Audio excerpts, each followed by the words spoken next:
Everyone heard the storm, but Grace Miller heard the knock inside it. It came 3 times. Not loud, not strong. A small, hollow tapping beneath the rain, too weak to be thunder, too careful to be a branch striking glass. It slipped through the roar of the night while Grace stood on the back porch of the Storm Hart Inn with an armful of split wood pressed against her apron and rain misting cold across her face. Tap, tap, tap, then nothing. Behind her, the tavern shouted with warmth. Men called for more ale. A merchant cursed over wet boots. Someone near the hearth laughed too loudly at a joke not worth laughing at. The floor was muddy because every noble who entered wiped his pride, but not his shoes, and Grace had already been blamed twice for footprints she had not made. That was how the world worked at the Storm Hart. Important men made messes. Waitresses apologized for them. Grace was 24, fair-skinned, brown-haired, soft-faced in the harmless way people liked to underestimate. A cream linen dress clung damp at the sleeves beneath her white apron. Her cheeks were flushed from fire heat and work, her hands roughened by trays, scrub water, and carrying things heavier than guests believed a pretty girl should lift. Men called her sweet when they wanted obedience, cute when they wanted her quiet, and invisible when there was no tip to leave. She had learned to survive all 3, but she had not learned to ignore a trapped sound. Grace turned toward the courtyard. A black carriage stood near the side gate, half hidden beneath rain and shadow. It had arrived an hour earlier with the royal party's outer guards and had been dismissed by everyone as storage, luggage, or some noble inconvenience wrapped in lacquered wood. Its curtains were drawn tight. Its lanterns were unlit. Mud swallowed the lower rims of its wheels. No one had gone near it since. Grace shifted the wood against her hip and listened. Rain struck the roof. Wind dragged at the stable doors. From inside the tavern, Mr. Dalton shouted, "Grace, firewood does not carry itself. She should have turned back." A waitress who lingered outside in royal rain could be accused of laziness, theft, curiosity, or all 3 before breakfast. The carriage bore the Black Wolf crest of House Blackwood on its door. Royal property. Untouchable property. The kind of thing a girl like Grace was expected to walk around, not look into. Then the knock came again. Tap, tap. This time, it was followed by the faintest scrape. Not outside the carriage. Inside. Grace stepped off the porch. Mud sucked at her shoes. Rain slipped beneath her collar. The wood in her arms grew slick and heavy, but she did not set it down. Not yet. Not while the courtyard watched in shadows and the tavern glowed behind her like a room full of people who would later claim they had seen nothing. She moved close enough to see the carriage window. Fog covered the glass from the inside. That was wrong. Carriages fogged from breath. Yes, but this was thick, smeared, trapped against the panes as if air had been used too many times and had nowhere left to go. Grace's father had once repaired carriages in a royal stable before shame took his name and work took his back. He had taught her small things because small things killed first. A wheel turned against slope, a latch tied wrong, a vent sealed in winter, a door locked from the outside. Never trust a carriage that cannot breathe, Gracie. Grace lifted one hand toward the fogged glass. Before she touched it, something moved behind the pane. A hand. Old. Thin. Pressed weakly against the inside of the window. Grace stopped breathing. The hand dragged downward through the mist, leaving 3 trembling vertical lines on the glass. 1, 2, 3. Her heart struck hard against her ribs. In the royal stable language her father had taught her, 3 lines meant one thing. Air blocked. Grace looked toward the tavern door. Warmth. Noise. Men drinking. Guards laughing near the entry. No one looking out. Then she looked back at the black carriage, at the old hand slipping slowly from the glass. Everyone else heard only rain. Grace heard someone running out of breath. The tavern became quiet before the Alpha King crossed the threshold. Grace felt it through the floorboards. One moment, the Storm Hart Inn roared with rain-soaked noise. Mugs striking tables, men complaining about mud, guards laughing too loudly, firewood cracking in the hearth. The next, the room seemed to fold its own voice in half. Conversations thinned. Dice stopped rolling. Even Mr. Dalton, who believed no man outranked his authority behind the bar, lowered the cup he had been polishing and forgot to breathe. The front door opened. Storm Wind entered first. Then Alpha King Dominic Blackwood stepped inside. He was tall enough to make the doorway look narrow, broad through the shoulders beneath black leather armor darkened by rain, a heavy wolf fur cloak hanging from him like night torn from the forest.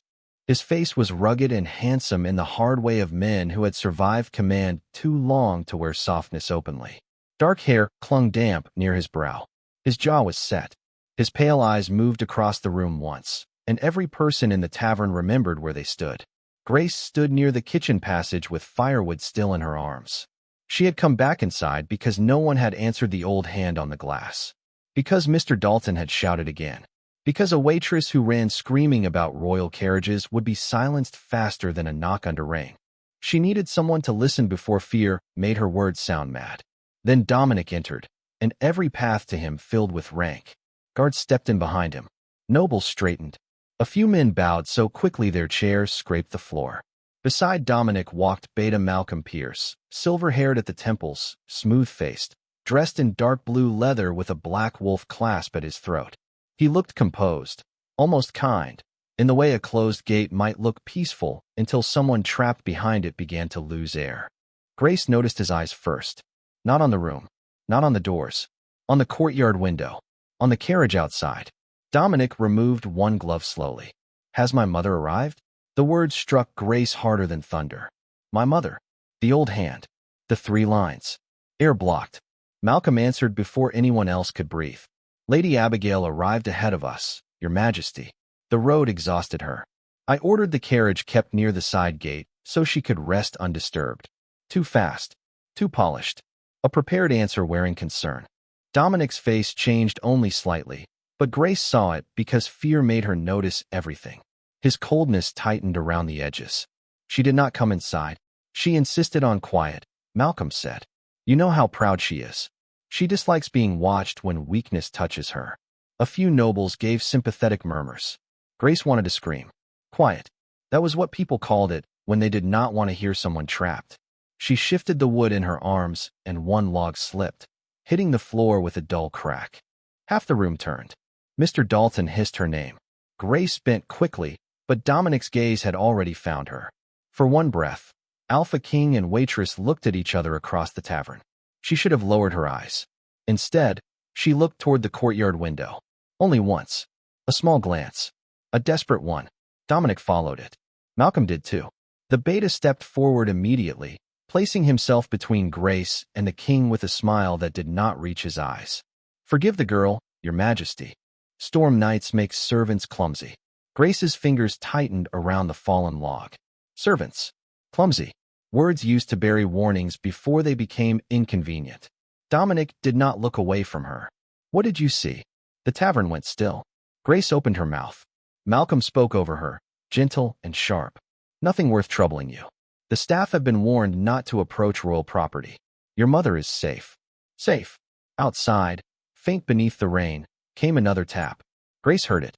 No one else seemed to. Her heart slammed once. Dominic's expression did not change, but his head turned slightly toward the sound. Malcolm smiled wider. "The wind, Your Majesty." Grace looked at the courtyard window, where rain blurred the black carriage into a shape of shadow and lacquer. Behind the glass, barely visible through the storm, a pale hand pressed once more against the fog. Dominic had asked what she saw. This time, Grace answered before Malcolm could steal the air from the room. "Your mother is not resting," she said. "She is trapped." The word trapped did not belong in a royal room. That was why everyone reacted to it as if Grace had dropped a blade onto the floor. A few nobles turned sharply. Mr. Dalton made a strangled sound behind the bar. One of the guards near the door stepped forward, hand already moving toward his sword, not because he understood the warning, but because a waitress had spoken too loudly in front of a king. Malcolm Pierce smiled. That frightened Grace more than anger would have. "Your Majesty," he said, "the girl is frightened by the storm." Dominic Blackwood did not answer him. His eyes remained on Grace. "What did you see?" he asked again. This time, the question was quieter, more dangerous. Grace swallowed. Her throat felt too small for the truth. "The carriage window is fogged from the inside. Not light mist. Thick. Like the air cannot leave." A merchant near the hearth laughed under his breath. "Now the waitress reads windows." Grace ignored him. She had learned long ago that mockery was only useful if it made her stop before the truth finished speaking. "The vents seem as dark," she continued. Someone sealed it. Malcolm's smile thinned. Or rain has made the wood swell. Old carriages do that. No, Grace said before fear could teach her manners. Wax makes a different line. The room shifted. A waitress correcting a beta was worse than a waitress warning a king. Grace felt the danger of it immediately, but the image of that old hand sliding down the glass kept her upright. Dominic turned toward the courtyard window. Rain blurred the carriage, but the black shape remained visible beside the side gate, angled wrong beneath the storm. Grace saw more from inside now that the tavern light reflected against the wet yard. The carriage had not simply been parked. It had been placed. Its door faced the stone wall, not the open courtyard. Its small side window turned away from the tavern entrance. The horses were gone, but the reins had not been unfastened properly. They were wrapped around the outer handle in a tight loop, pulled through the iron step, then tied low, where an old woman inside could never reach them. Grace's breath caught. She stepped toward the window. A guard blocked her without even looking at Dominic. A waitress does not approach royal property. I am not approaching it, Grace said. I am looking at it. That earned another laugh, sharper this time. But Dominic had moved too. Only one step. Enough to see past Malcolm's shoulder. Grace pointed through the rain. The wheels are chalked. Malcolm's voice cooled. Of course they are.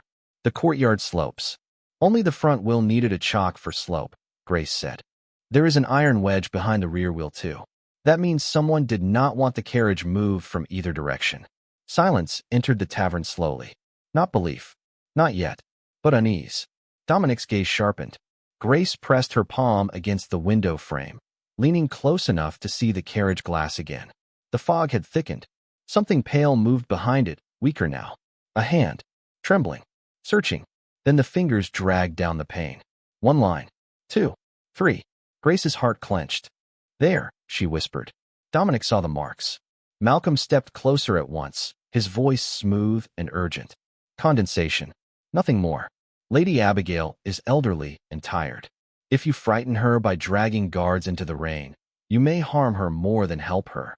Grace looked at him then. Really looked. His concern was too careful. His timing too perfect.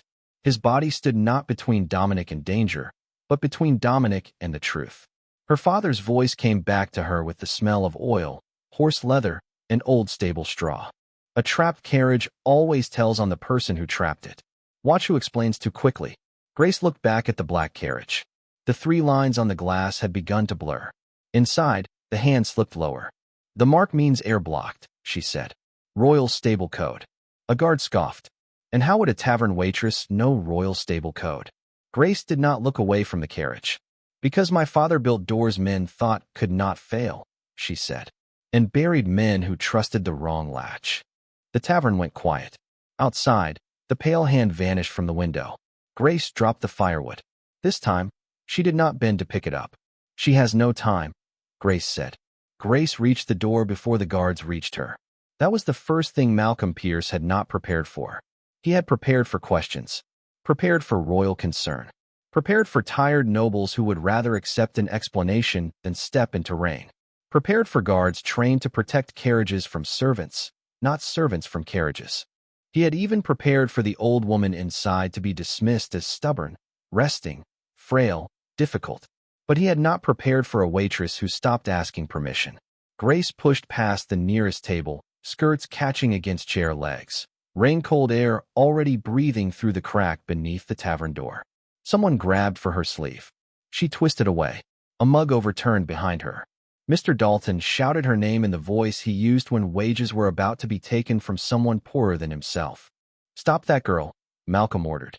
A guard seized Grace by the arm before she reached the threshold. His grip was hard enough to bruise. Royal property, he snapped. You do not touch it. Grace looked past him through the rain-streaked window. The 3 lines on the carriage glass were almost gone now. So was the hand. My lord, she said, forcing herself not to pull uselessly against his strength. If I am wrong, punish me after she breathes. The guard's jaw tightened. Malcolm laughed softly. Dramatic little thing, isn't she? The tavern laughed with him. Not everyone. Enough. Grace heard the sound and felt something old rise inside her. The same heat she had felt as a child when men came to their small rented room and called her father careless. The same helplessness when they said a royal carriage accident had been impossible, that Henry Miller had imagined a tampered axle because dismissed men invented crimes to soothe their pride. Her father had not imagined the broken pin. Grace was not imagining the sealed vent. Dominic Blackwood moved toward the door. Malcolm stepped in front of him. Not fully, just enough. Your Majesty, he said. Lady Abigail gave strict orders not to be disturbed. You know your mother's temper better than anyone. Dominic's face hardened. The mention of his mother should have softened him. Instead, it made him colder. Move. For the first time, Malcolm hesitated. Only a heartbeat. But Grace saw it. So did Dominic. Outside, a dull sound came from the carriage. Not a knock. A collapse. Grace stopped thinking. She drove her heel down onto the guard's instep, tore her arm free as his grip loosened, and slammed the tavern door open with both hands. Rain struck her like thrown gravel. The courtyard was colder than before, darker. The black carriage crouched near the side gate like a sealed coffin on wheels. Grace ran toward it, mud grabbing at her shoes, hair loosening from its ribbon, apron snapping against her knees. Behind her, men shouted. Malcolm's voice rose above them. Do not let her damage the carriage. Damage. The word followed her through the rain like a curse. Grace reached the carriage door and seized the handle. It did not move. The reins had been wound tight around it. Soaked leather pulled through the iron step and knotted low beneath the frame. A neat stable knot. Not accidental. Not made by shaking old hands from inside. She looked at the vent seam. Black wax filled the gap. Thick. Deliberate. Pressed by thumb along the wood. Through the fogged glass, she saw a gray head slumped sideways against the cushion. Grace pounded once on the window. My lady. No answer. A guard grabbed her from behind. She twisted, not away from the carriage, but toward the porch. Her eyes found the iron bar used to brace the kitchen door during storms. Heavy. Black. Long enough. She lunged for it. The guard cursed and caught her skirt, but wet fabric tore in his hand. Grace snatched the iron bar from beside the porch and turned back to the carriage. Malcolm's face had gone white beneath the lantern light. Touch that window, he said, and you will hang for it. Grace lifted the bar. Dominic stood in the tavern doorway now, rain falling over his black armor, his pale eyes fixed on the carriage, on the wax, on the knot, on the shape slumped behind the glass. He finally saw what she had seen, but seeing was not breathing. Grace swung the iron bar with both hands. The first strike cracked the glass. The second shattered the storm. Glass fell like frozen rain. For 1 second, no one moved. The storm rushed into the broken carriage window, and something darker rushed out. Smoke. Not thick flames. Not the wild orange hunger of a burning carriage. This was worse because it was quiet. Low black breath rolling from inside the cabin, sour with damp charcoal, bitter herbs, and the metallic sting of something meant to make lungs forget their work. Grace coughed once and nearly dropped the iron bar. Then she heard a breath inside the carriage. Small. Broken. Still alive. She threw the bar into the mud and tore off the thin shawl from her shoulders. Rain had already soaked it through. Good. She folded the wet cloth over her mouth and nose, then reached through the jagged window frame. A guard shouted, Do not touch her. Grace ignored him. Her fingers found the inner latch. It did not open. Of course it did not. The door had been locked from the outside, but the inner latch had been jammed too. Whoever had built this trap had not trusted one prison. They had made 3, the reins around the handle, the wax in the vents, and the latch fixed dead beneath the panel. Grace remembered her father's hands guiding hers over an old carriage door. When a latch refuses, don't argue with the handle. Find the pin that makes the handle a liar. She shoved her arm deeper through the broken window. Glass bit through her sleeve. A bright sting cut across her wrist. She did not look. Her fingers searched beneath the inner frame until they found the latch pin, slick with smoke, damp, and cold metal. She pushed. Nothing. Inside, the old woman's head shifted weakly against the cushion. Grace pressed harder. The pin gave with a small, ugly snap. The carriage door lurched open an inch. Rain and air rushed in together. Grace seized the outer handle and pulled. The reins strained against the door, knotted tight below the step. She dropped to one knee in the mud, yanked at the wet leather, and found the knot by touch. Stable knot. Clean work. Too clean. Her father would have called it a murderer's knot because it looked professional enough to excuse itself. Her hand slipped. Behind her, Malcolm's voice cracked through the rain. She is destroying royal evidence. Grace looked back once. Not at Malcolm. At Dominic. The Alpha King stood halfway across the courtyard now, rain running down his armor, his face emptied of every expression except one terrible focus. He saw the smoke. He saw the wax. He saw Grace on her knees at the trap door. And for the first time, he did not wait for Malcolm to explain anything. Cut it, Dominic ordered. A guard drew a knife and severed the reins in one stroke. The door swung open. Smoke spilled over Grace's face. She climbed inside. The heat in the carriage was low and suffocating, trapped beneath velvet seats and sealed wood. On the floor, under Lady Abigail's chair, a small iron pan glowed with black coals. Bitter smoke curled from herbs scattered over them. Not enough to burn the carriage. Enough to steal air slowly while men drank inside the tavern and called it rest. Grace wrapped the wet shawl over the old woman's mouth. "My lady," she whispered. "Breathe through this." Lady Abigail's eyes opened halfway. Gray. Sharp. Even through weakness. Her hand closed around Grace's wrist with surprising strength. "Window," the old woman rasped. "I know." "No." Lady Abigail breathed. "Tell my son window." Then Grace saw it. Not the broken glass. The window frame.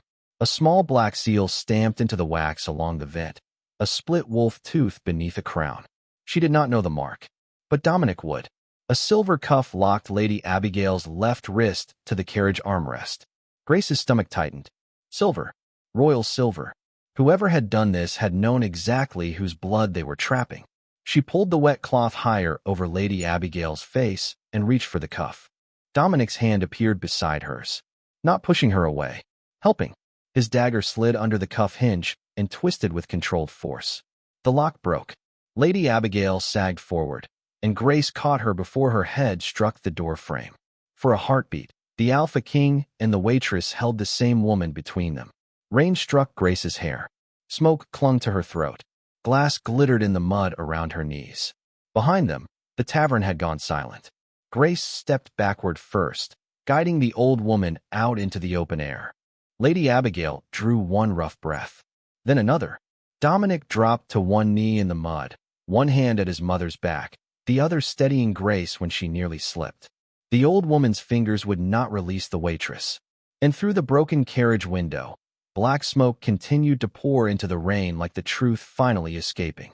The Alpha King did not say mother at first. That was how Grace knew fear had gone too deep for language. Dominic Blackwood knelt in the mud beside the broken carriage, one arm around Lady Abigail's shoulders, his other hand braced against the wet ground as if the world had tilted beneath him. Rain ran down his face and into the black leather of his armor. Smoke curled around his boots. Glass glittered like ice around his knees. For one terrible breath, he only stared at the woman Grace had dragged from the carriage. Lady Abigail Blackwood looked smaller outside the trap. 72 years old, silver-haired, wrapped in damp gray velvet, her proud face pale from smoke and pain.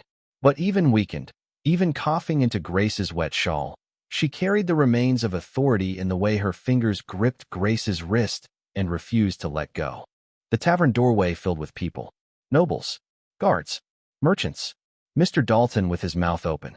Men who had laughed when Grace warned them. Men who had called the knock wind, the wax rain-swollen wood, the trapped carriage royal property. No one laughed now. Dominic finally found the word. Mother. It left him quietly. That made it worse. Lady Abigail's eyes opened. Dominic. The Alpha King bent closer, and for one moment, the cold ruler vanished so completely that Grace felt she had seen something she was never meant to witness. Not weakness, not softness. Love stripped of armor. His hand moved to his mother's face, careful despite the strength in him. Who did this? Lady Abigail's lips parted, but another cough stole the answer. Grace tightened the wet shawl gently beneath the old woman's chin. She needs air away from the smoke. Dominic looked at Grace then. Not through her. Not past her. At her. His pale eyes moved over her soaked hair, the torn sleeve, the thin cut across her wrist, the mud on her knees, the iron bar lying near the shattered window. Then he looked back at the carriage. The investigation began inside his silence. He saw the black wax pressed into the vent seams, the severed reins that had been tied around the outer handle, the iron wedges trapping both wheels, the small pan of smoking coals beneath the seat, the silver cuff broken near the carriage step, and the 3 vertical lines still visible on the fogged glass beside the shattered pane. Grace saw the moment he understood. His face did not change much. The world around him did. Every guard stood straighter. Every noble took half a step back. Malcolm Pierce, near the porch, went very still. Dominic lifted his head. "Who ordered this carriage kept outside?" Malcolm answered too quickly. "I did, Your Majesty. At Lady Abigail's request. She wanted rest." Lady Abigail's fingers tightened around Grace's wrist. Not much. Enough. Grace felt it. Dominic saw it. "She did not request this," Grace said quietly. A guard snapped. "You will speak when—" Dominic turned his eyes on him. The guard stopped breathing. Grace swallowed, then pointed to the broken vent seam. The wax was pressed from outside. The reins were knotted from outside. The rear wheel was wedged from behind. No one inside could have done that. Captain Rowan, the senior guard, stepped forward and inspected the reins in the mud. His face darkened. "Stable knot." Malcolm's smile returned, smaller now. Any stable hand could tie that. Grace looked at the knot. Not like that. The courtyard turned toward her. Her voice shook, but did not fail. "The tail end is tucked under twice. Royal stablemen use it for transport loads. It holds under strain, but releases only if cut. My father taught me." Dominic's eyes sharpened. "Your father?" Grace hesitated. Then Lady Abigail, still breathing hard, whispered, "Miller." The name struck the courtyard. Dominic looked down at his mother. "You know her?" Lady Abigail's gaze lifted to Grace, gray eyes wet but clear. "Henry Miller's daughter." Malcolm's face lost color. Only for a second. But seconds were enough. Dominic rose slowly, his mother supported between him and Grace. "Bring her inside," he said. Grace thought he meant Lady Abigail. Then his gaze moved to her. Both of them. The crowd parted as the Alpha King carried his mother toward the tavern, and the waitress walked beside him, still holding the old woman's hand. Behind them, the trapped carriage sat open in the rain. Not damaged. Exposed. Malcolm Pierce accused Grace before Lady Abigail could finish coughing. That was how guilty men survived the first breath of truth. They filled it. The old woman had barely been brought inside the Storm Hart Inn when Malcolm stepped into the center of the tavern, rain still shining on his dark blue leather, his face arranged into outrage so quickly it looked rehearsed. Behind him, nobles crowded near the hearth, pretending their earlier laughter had belonged to someone else. Guards stood uncertainly between the broken door, the rain, and the Alpha King's mother wrapped in a wet shawl beside the fire. Grace stood near Lady Abigail's chair with mud on her skirt and bloodless cold in her fingers. The cut on her wrist stung now that smoke no longer gave her something larger to fear. Her sleeve was torn.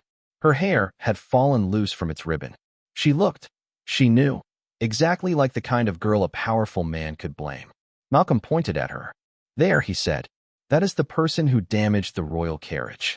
The words crossed the room and found eager ears. Damaged. Not opened. Not saved. Damaged. Grace felt the old shape of accusation settle around her shoulders like a wet cloak. Dominic Blackwood stood behind his mother's chair, one hand resting lightly on the carved wood, the other still darkened by smoke from the carriage. His face gave nothing away. Malcolm turned toward him. "Your Majesty, I understand your concern for Lady Abigail, but we cannot ignore what happened. This girl ran through guards, broke royal glass, entered the carriage without permission, and handled your mother before any healer examined her." A nobleman murmured agreement. Grace looked at him. He looked away. Malcolm continued, smoother now. "For all we know, she placed the coals herself, waited until the room was full, then created a spectacle to earn your favor." The tavern breathed in. A lie needed only one possible shape to become useful. Grace opened her mouth, but Malcolm stepped closer, voice lowering into sympathy sharpened at the edge. Her father was Henry Miller, was he not?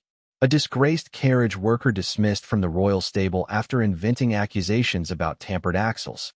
Perhaps resentment runs in the family. The words struck harder than the rain had. Grace's hand closed into a fist.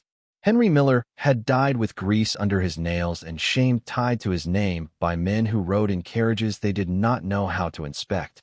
He had taught Grace every latch, every hinge, every sound a wheel made when it lied. He had not been disgraced. He had been silenced.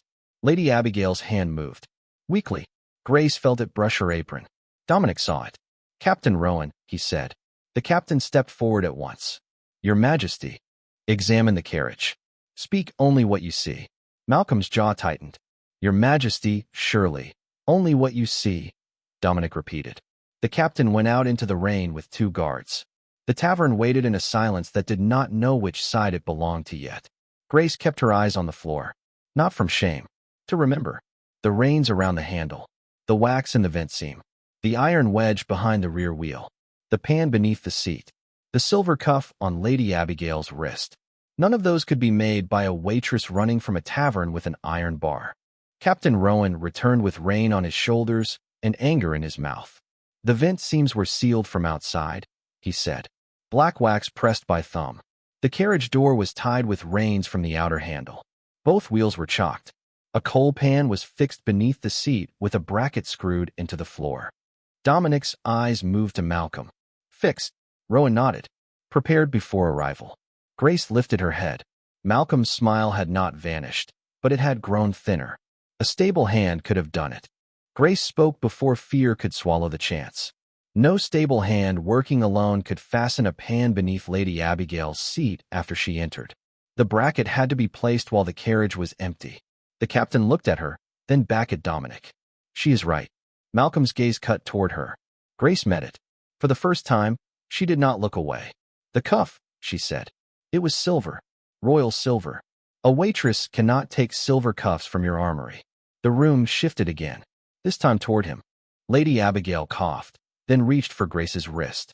Her fingers were cold, but her grip still carried command. Malcolm, she rasped.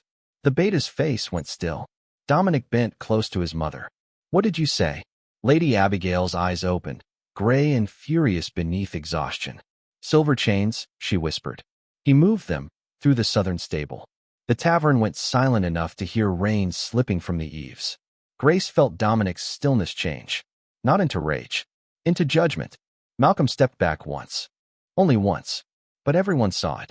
Lady Abigail did not accuse men lightly. That was why Malcolm Pierce looked frightened. Not openly.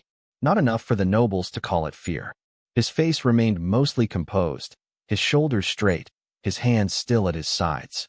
But Grace saw the truth in the smallest betrayal of his body, the pulse moving too quickly beneath his jaw, the way his eyes flicked once toward the rear door, the way his polished boots shifted as if remembering where the exits were. Dominic saw it too. Say it again, the Alpha King said. Lady Abigail sat near the hearth wrapped in blankets, smoke still roughening her breath. Grace knelt beside her with a damp cloth in one hand, though the old woman had refused to release her wrist. There was something almost painful in that grip. Not weakness. Recognition. Silver chains, Lady Abigail said, each word dragged through a throat that had nearly been stolen by smoke. Southern stable. Malcolm's men moved them at night. Malcolm stepped forward. My lady is confused from the fumes. Lady Abigail's eyes sharpened. For a woman pulled from a suffocating carriage less than an hour before, she still knew how to make a room regret underestimating her. I was old before you learned to lie smoothly, boy. The tavern went still. Grace lowered her eyes quickly, not to hide fear, but to hide the fierce, startled hope that rose inside her. Dominic's voice remained quiet. Why did you not tell me before tonight? Because I wanted proof, Lady Abigail said. And because your beta controlled which guards reached you. Malcolm's mouth tightened. Lady Abigail turned her gaze to Grace. Henry Miller knew first. Grace stopped breathing. Her father's name seemed to cross the tavern by itself, touching every table, every silent guest, every guard who had once heard the story of the disgraced stable worker and believed it because believing was easier than questioning. Grace's voice came out small. My father. Lady Abigail's hand tightened around hers. He came to me 12 years ago. Said a royal messenger's carriage had not crashed by accident.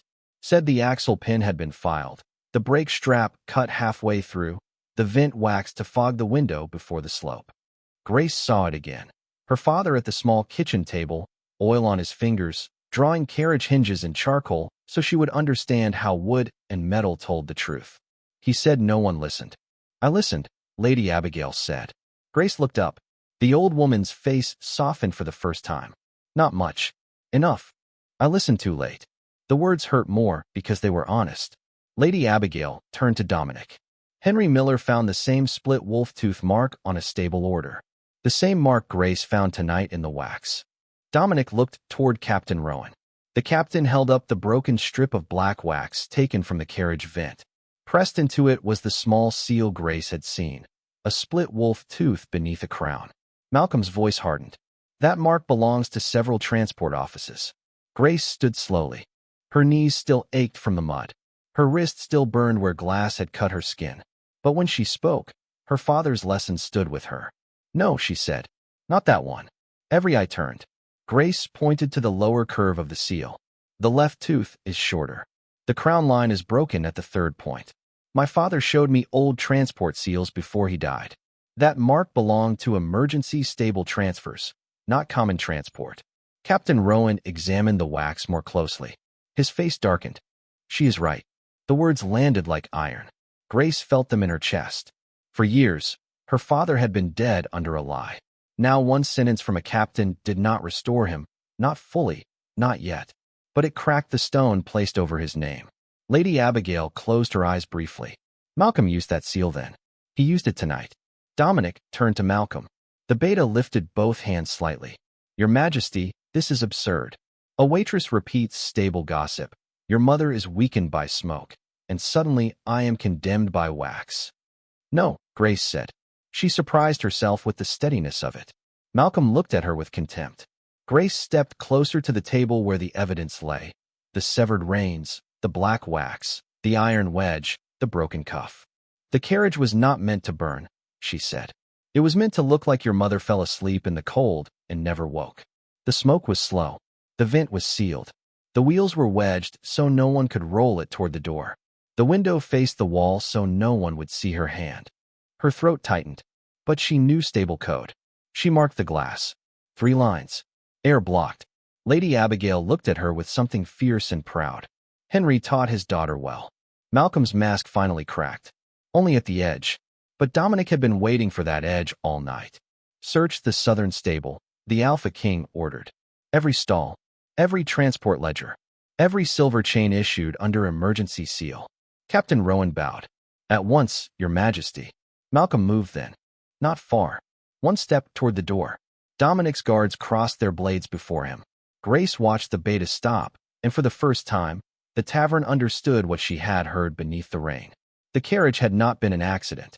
Her father had not been a liar. And Lady Abigail Blackwood had been trapped because she knew the same truth Henry Miller had died trying to tell.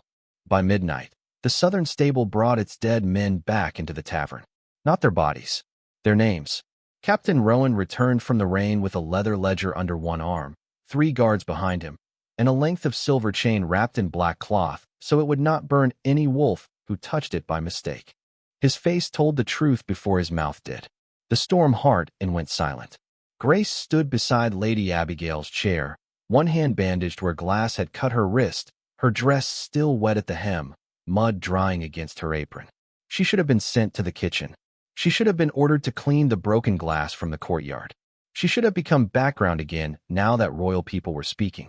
But Lady Abigail still held her hand, and Alpha King Dominic Blackwood had not told her to move.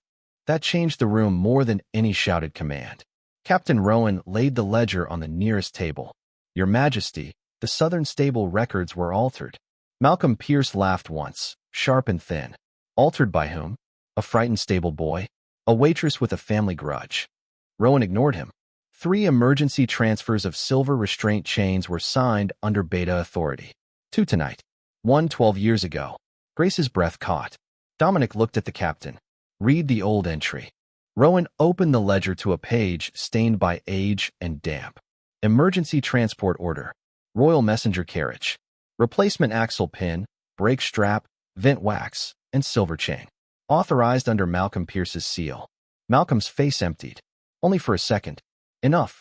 Grace felt the world narrow around the sound of rain, the fire, the old woman's breathing, and her father's name waiting somewhere beneath the next line. Rowan continued, quieter now. Inspection complaint filed by Henry Miller. Complaint marked false. Worker dismissed for malicious accusation. Grace closed her eyes. The tavern disappeared.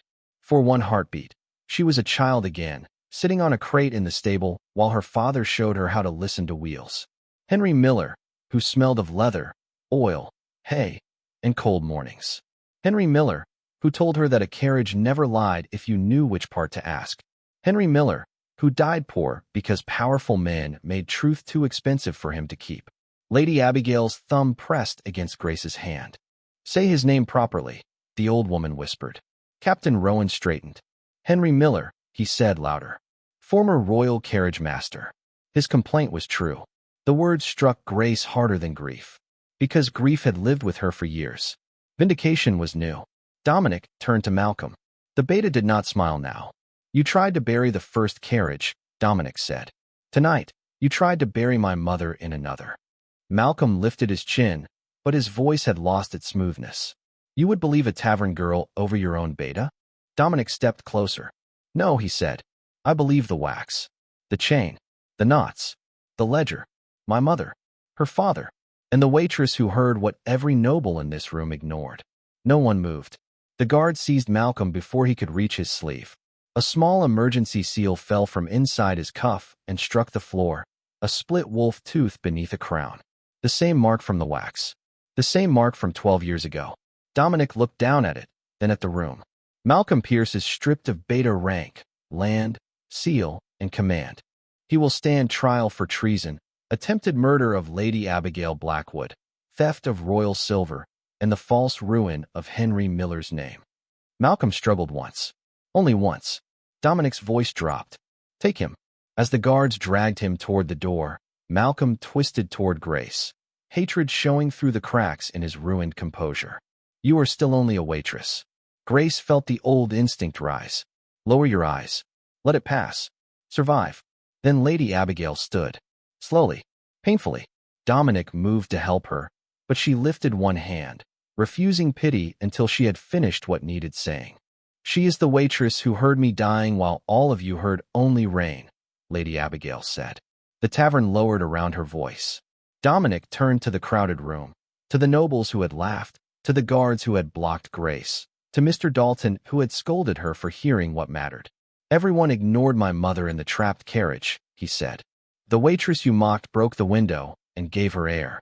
Grace's throat tightened. Dominic stepped beside her. Not in front of her. Beside her. "Henry Miller's honor is restored," he said. "His records will be corrected. His pension will pass to his daughter. Grace Miller is under my protection from this moment forward. Anyone who shames her warning, touches her in anger, or calls her place too low to speak truth answers to me." Mr. Dalton bowed first, pale with guilt. Then the guards. Then the nobles.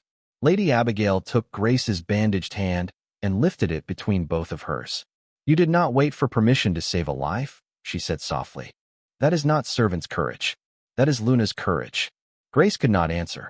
The words were too large.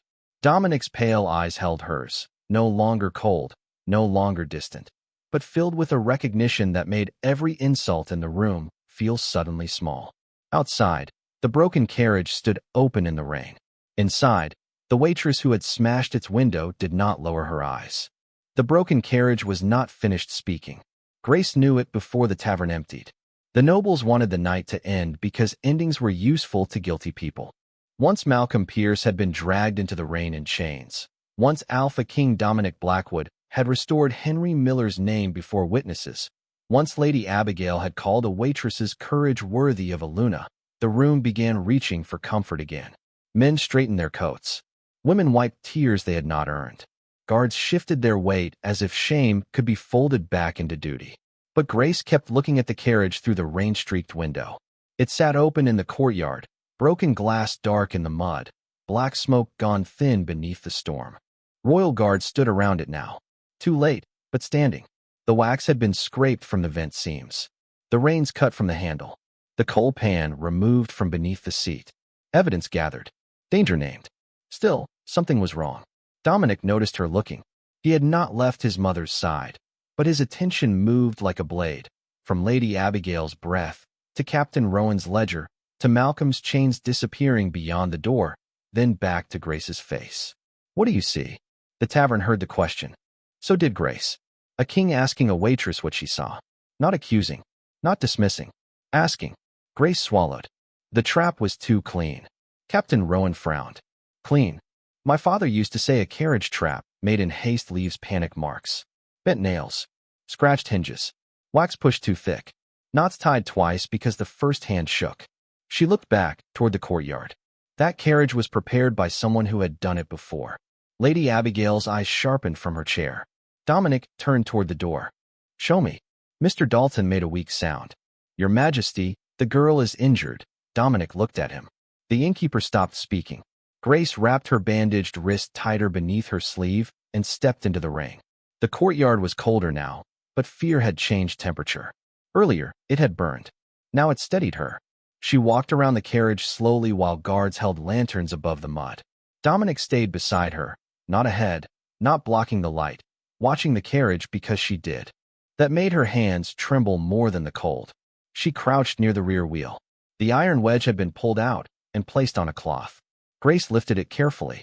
Mud clung to one side, but beneath the mud, near the narrow end, 3 shallow cuts marked the metal.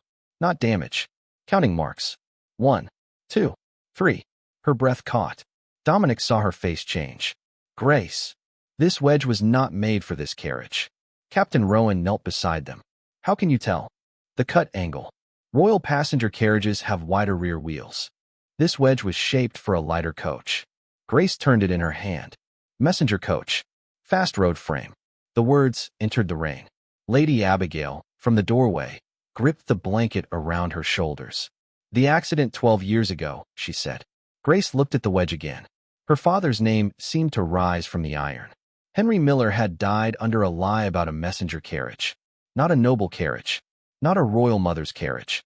A messenger coach running fast on a wet road with a filed axle pin, a cut brake strap, and a vent sealed to fog the glass. Dominic's voice grew colder. Malcolm reused old equipment. No, Grace whispered. She turned the wedge over. There, hidden under the mud, was a tiny stamp burned into the iron, a split wolf tooth beneath a crown. Beside it was another mark. Not Malcolm's. Her father's. A small M carved by hand into the underside of the tool, the way carriage masters marked equipment they were responsible for before signing it out. Grace's throat closed. My father touched this. Captain Rowan's lantern lowered. Dominic stared at the mark. Then Malcolm did not destroy all the evidence. Grace looked toward the southern road beyond the gate, where darkness lay thick between the trees. No, she said. He kept it. Why? Grace stood slowly, the wedge heavy in both hands. Because if the same trap worked once, he would use it again. But he would need the old pieces. The pieces that already fit. Dominic turned to Captain Rowan. Where would old messenger carriage equipment be stored? Rowan's face tightened. The disused coach house behind the southern stable. Lady Abigail's voice came from the doorway, weak but certain. Henry Miller's workshop. The rain seemed to stop around the name. Grace looked at Dominic. He was already watching her, his face hard with judgment and something quieter beneath it. Not pity. Respect. Will you know what to look for? He asked. Grace closed her fingers around the wedge her father had marked 12 years before. Yes, she said. Then she looked past the broken carriage, past the guards, past the tavern where everyone had ignored a dying woman until a waitress broke the glass. My father left more than one warning. Henry Miller's workshop smelled like oil, wet leather, and unfinished truth. Grace stopped at the threshold.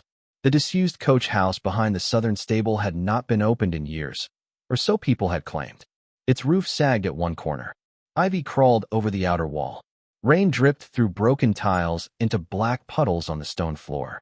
Old wheels leaned against the far wall like tired moons. Harness hooks hung empty. A cracked lantern swung slightly in the wind that slipped under the door. But the hinges had been oiled. Grace heard it when Captain Rowan pushed the door open. No groan. No rustic complaint. Just a smooth, quiet movement that did not belong to abandonment. Dominic Blackwood noticed her stillness. What is it? Grace looked at the hinge. Someone has been here recently. The guards lifted their lanterns. Light moved over dust, tools, half-covered carriage frames, and a workbench dark with age. At first glance, the room looked dead. Forgotten. Exactly the kind of place a disgraced man's name would be left to rot after the court decided he had lied. Then Grace stepped inside. Dust told her the first truth. It lay thick across the floor everywhere except a narrow path between the door, the far wall, and the covered messenger coach near the back. Someone had walked that path more than once. Carefully, not enough to disturb the whole room. Enough to use it. Her father had taught her that empty rooms still kept footprints if men were arrogant enough to believe no one would kneel and look. Grace knelt. Mud from the courtyard stained her skirt again, but she did not care. Her bandaged wrist throbbed. The cut beneath it pulled when she placed her hand against the floor. She followed the clean line through the dust to the covered coach. "Lantern," she said. No one laughed at the waitress giving orders now. Captain Rowan lowered the light. Grace pulled back the canvas. A messenger coach stood beneath it. Small, fast-framed, built for narrow roads and urgent letters. Its paint had faded, but the construction remained elegant. Low body, reinforced wheels, spring braces fitted close beneath the seat. And on the rear axle, where a pin should have sat straight through the iron collar, the metal had been filed halfway through. Grace's breath left her, not broken by age, cut by hand. Dominic stepped closer, and the lantern light hardened across his face. "This was the old carriage," he said. Grace touched the axle collar with 2 fingers. "Or the practice one." Captain Rowan looked at her. "Practice? My father said the first time a man builds a carriage trap, he leaves evidence everywhere. The second time, he leaves less. By the third, he thinks he is fate." The words seemed to belong to the workshop itself. Grace moved to the workbench. Everything on it had been arranged too neatly for neglect. Rusted tools hung on pegs in their proper places, but one space stood empty beneath the outline of a narrow file. Beside it, under a layer of dust someone had tried to brush back into place, was a shallow groove worn into the wood. Her father's measuring groove. Henry Miller had marked every stable bench with one, a quick way to check axle pins without reaching for a ruler. Grace ran her thumb along it. Then she felt the catch. A thin notch beneath the edge. She pressed. The side panel of the workbench sprang loose with a tired click. Behind it lay a bundle wrapped in oilcloth. No one moved. Grace pulled it free with both hands. The cloth had been sealed with old twine. The knot was one her father taught her when she was 9, a carriageman's knot meant to hold under rain, but open quickly for trusted hands. Her fingers shook. Dominic did not touch the bundle. He waited. That nearly broke her. Grace opened the oilcloth. Inside lay a narrow ledger, 3 wax impressions, a broken brake strap, and a folded piece of parchment marked with her father's handwriting. Not elegant, not courtly, strong, slanted letters made by a man more used to tools than ink. "If they call me liar, check the coach house." Grace covered her mouth with one hand. Captain Rowan looked away. Dominic did not. His gaze stayed on the paper, on Grace, on the evidence Henry Miller had hidden where only someone who remembered his lessons would search. Grace unfolded the next page. There were names. Malcolm Pierce, 2 stable guards, a silver merchant from the Southern Road, and beside them, a note written with terrible care, split wolf-tooth seal used on emergency orders. "Lady Abigail must be warned. If I disappear, do not trust the Beta's carriage routes." The rain beat harder on the broken roof. Grace looked up slowly. Dominic's face had gone colder than the storm outside. "My father warned her," she whispered. "Yes," Dominic said, and Malcolm made sure no one believed him. From the far corner of the workshop came a soft scrape. Every guard turned. Behind a stack of old wheels, a man dropped a lantern and ran for the rear door. Captain Rowan caught him before he crossed 3 steps. The man wore a royal stable coat. In his hand was the missing narrow file. Grace stared at it, then at the old axle, then at the fresh oil on the hinges. The workshop had not been a grave for her father's truth. It had been Malcolm's hiding place, and Henry Miller had been waiting 12 years for his daughter to open it. The man with the file tried to become small. That was the first thing Grace noticed. He had not looked small when he ran. Then he had been all elbows, rain, panic, and guilt, boots striking the coach house floor as if speed could outrun 12 years of buried evidence. But once Captain Rowan forced him into the lantern light, once the narrow file was taken from his hand, once Alpha King Dominic Blackwood turned those pale eyes on him, the man folded inward. Not from age, from fear. He wore the brown coat of a royal stable hand, the cuffs dark with oil, the collar stamped with the same transport office mark Grace had seen on old equipment. His hair was wet from the rain. Sawdust clung to one sleeve. He could not have been much older than Grace, but terror had made his face look worn. Dominic did not step closer. He did not need to. Name. The man swallowed. Owen Ward, Your Majesty. Grace knew the name. Not well. Not from friendship. From old stable talk that drifted into taverns and kitchens. Ward. A family that had kept work after Henry Miller lost his. A family that had learned how to survive by nodding before questions finished forming. Dominic's gaze moved to the file in Captain Rowan's hand. Why were you hiding here? Owen looked at the floor. I was told to clean. By whom? Silence. Rain leaked through the roof and struck the stone between them, drop after drop, patient as a clock. Grace looked at the file. Its edge was bright, recently used. She stepped toward the messenger coach and touched the axle pin again. The old cut was dull with age, but beside it, near the collar, a fresh scrape shone silver in the lantern light. He was not cleaning, she said. Owen flinched. Dominic looked at her. What was he doing? Changing the evidence. The words made the coach house colder. Grace pointed to the axle. The old filed mark is here. My father would have measured this cut, recorded it, hidden the proof. But someone tried to file a second mark beside it tonight, fresh enough to make the whole thing look recently tampered with. Captain Rowan's jaw tightened, to make it seem planted after Malcolm's arrest. Owen's breathing quickened. Dominic turned back to him. Who ordered it? Owen shook his head once. I cannot. Dominic's voice lowered. You can. Owen's eyes lifted, wet and desperate. My brother works the southern road gates. My mother launders stable cloth for the palace.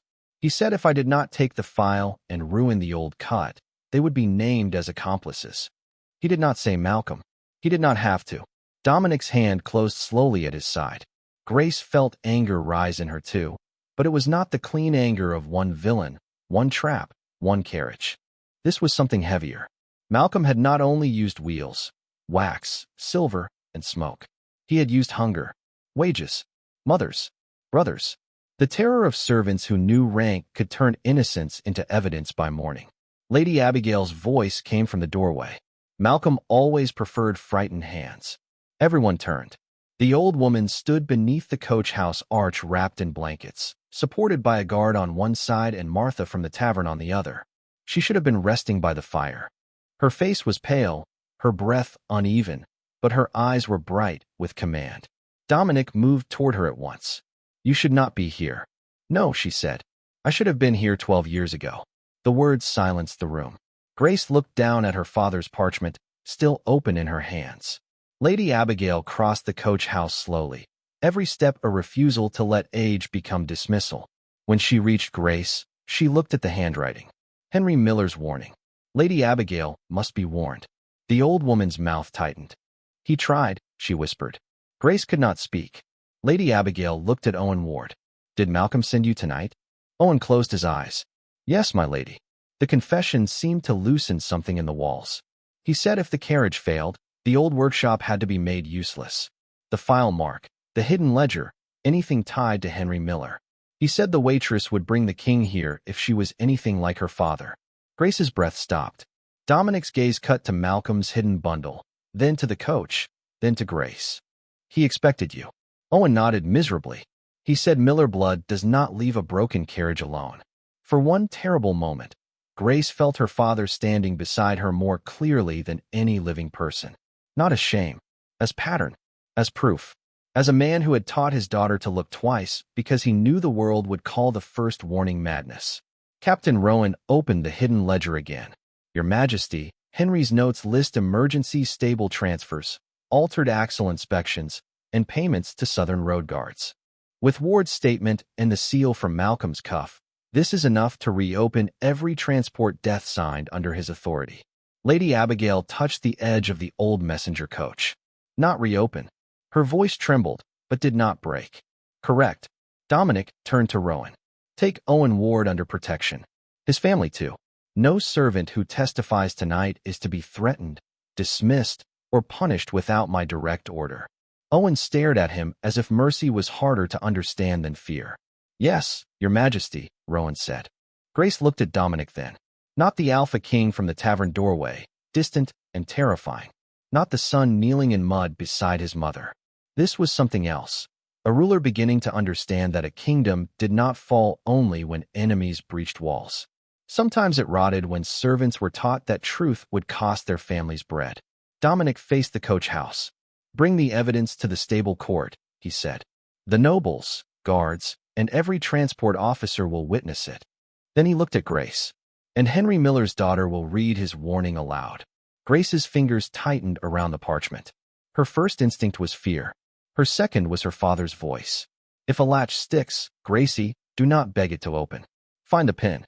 She looked at the old coach, the fresh file mark, the hidden ledger, the rain dripping through the roof onto tools her father had once held. Then she lifted the parchment. "Yes," she said. And in Henry Miller's forgotten workshop, the waitress who had smashed the carriage window prepared to open the door he had left locked for 12 years. By dawn, the stable court smelled of rain, hay, and judgment. Grace Miller stood where her father had once worked. Not behind a tavern table. Not beside a kitchen door. Not with her eyes lowered while men with cleaner hands explained why her family's ruin had been necessary. She stood in the open stable court beneath lantern light, with mud still dried at the hem of her dress, a bandage around her wrist, and Henry Miller's warning held between both hands. Around her gathered the people who had ignored the first knock. Nobles in damp cloaks, guards with stiff faces, transport officers who had signed routes without reading them, stable hands who stared at the floor because fear had trained them well. Lady Abigail sat near the carriage arch wrapped in blankets, pale but upright, one hand resting over her chest as if each breath still had to be claimed. Dominic Blackwood stood beside her, black armor dark from rain, his face carved into the terrible calm of a king who had finished listening and begun remembering. Malcolm Pierce was brought in chains. He did not look at the broken carriage first. He looked at Grace. That told her he still understood the shape of the danger. Not the ledger, not the wax, not the silver chain. The waitress who had refused to leave a trapped sound alone. Captain Rowan placed the evidence on a long stable table. The black wax from the sealed vents, the split wolf-tooth seal, the silver cuff from Lady Abigail's wrist, the iron wedge marked by Henry Miller, the old messenger coach records, Owen Ward's signed confession, and the narrow file still bright from its attempted lie. Dominic looked at Grace. "Read it." Her fingers tightened around the parchment. For 12 years, her father's voice had lived only in memory. Oil-stained hands, quiet warnings, carriage doors opened and closed in lamplight. Now his words waited in ink before the very people who had allowed his name to rot. Grace lifted her head. "If they call me liar," she read, her voice shaking once before it steadied. "Check the coach house." No one moved. She continued. "Emergency stable seal has been used outside legal transport. Silver chains moved under false authority. Messenger carriage axle pin filed by hand. Brake strap cut halfway through. Vent wax to fog the glass before the slope. Lady Abigail must be warned. If I disappear, do not trust the beta's carriage routes." The stable court seemed to stop breathing.